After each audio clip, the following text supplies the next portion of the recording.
अस्सलामुअलैकुम जी नाज़रीन, आप देख रहे हैं BLI न्यूज़ और आपको लिए चलते हैं आज की ताज़ा तरीन अपडेट की जानिब।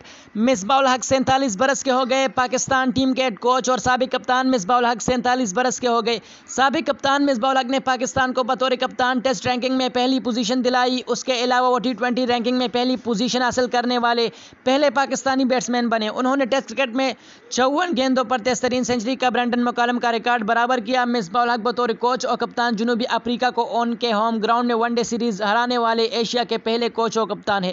मिसबाह-उल हक ने लाहौर में वाक़ई university of management and technology से MBA किया हुआ है। टेस्ट क्रिकेट में वो पाकिस्तान की तरफ से 53 मैचेस में कप्तानी के फ़राइज़ सर अंजाम दे चुके हैं। वह पाकिस्तान के कामयाब तरीन टेस्ट कप्तान है। मज़ीद इसी तरह का इन्फॉर्मेटिव और न्यूज़ अपडेट्स वीडियोस देखने के लिए हमारे यूट्यूब चैनल BLI न्यूज़ को ज़रूर सब्सक्राइब करें। अगर हमारी वीडियो आपको अच्छी लगे तो अपने दोस्तों के साथ ज़रूर शेयर किया करें।